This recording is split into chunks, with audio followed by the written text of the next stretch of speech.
Trading mechanisms. Dealer markets. Dealer markets are over-the-counter markets, informal network, so brokers and dealers who negotiate security sales. The NASDAQ is an example of a dealer market. It's a computer-linked price quotation system for the over-the-counter market. We also have a more recent development, ECNs, or electronic communication networks. These are computer networks that allow direct trading. The NYSE is a auction / specialist market.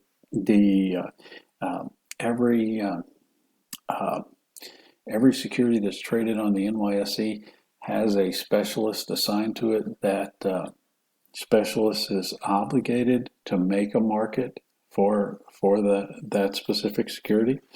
That means that at any time the market is open, that specialist is required to post a bid and ask prices for that security. So its purpose of the specialist is provide liquidity to the market, and the specialists are handsomely rewarded, or they make a significant amount of money for making a market in the securities that they do. Trading mechanisms, or sorry, now the rise of electronic trading. So first ECN was Instat. It was established in 1969. In 1975, the NYSE eliminated fixed commissions. Congress amended the Securities and Exchange Act to create a national market system. In 1994, the NASDAQ market scandals was related to price fixing among major dealers for securities, major brokerage firms. Between 1989 and 1994, the prices were fixed at the expense of investors. As a result of this, the SEC instituted new order handling rules. The NASDAQ integrated ECN, or electronic communication networks, into its display.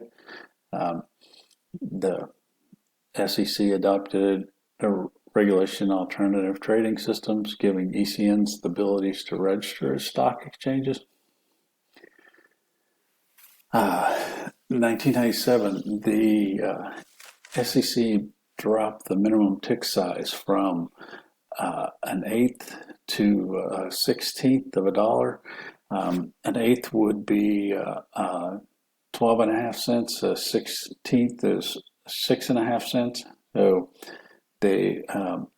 what this did, we'll see on the following chart, is reduced the bid-ask spreads.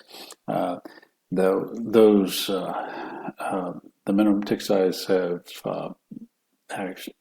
been virtually eliminated. We'll see that shortly.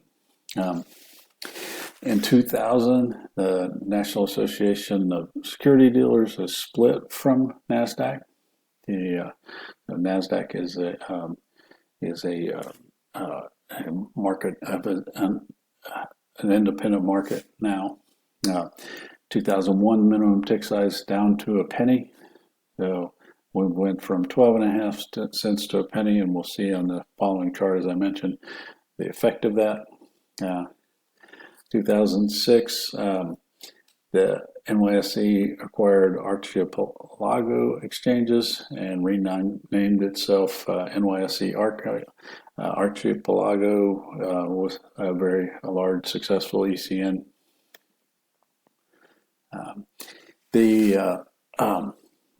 This figure 3.5 shows the spread, the bid-ask, versus the minimum tick size that applied during the period. So if we look from January of 93 to July of 97, when the minimum tick size was an eighth or 12 and a half cents, the bid-ask spread were basically 12 and a half cents.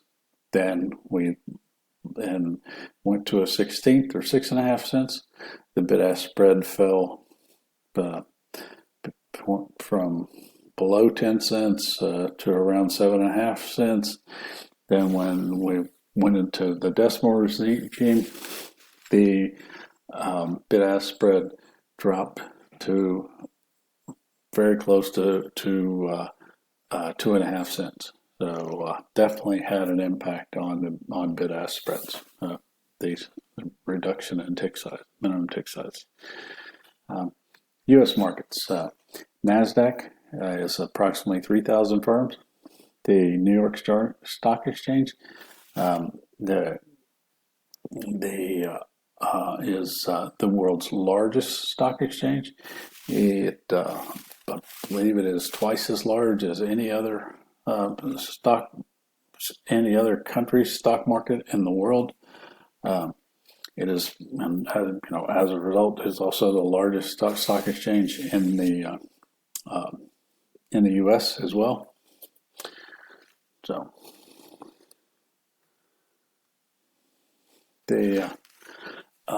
this is an interesting chart. Figure 3.6, market share of trading NYSE listed shares.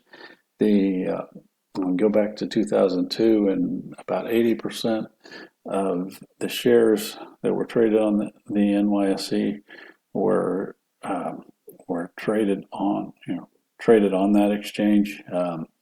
The 20% were traded on other exchanges, and that was slightly less than 20%. And then as we move forward in 2004, 2005, 8, 9, and 10, we can see that the NYSE's market share has significantly declined from over 80% down to below 30%. And we have other exchanges continuing to grow slightly. We have NASDAQ growing up to and declining up around 15% or so.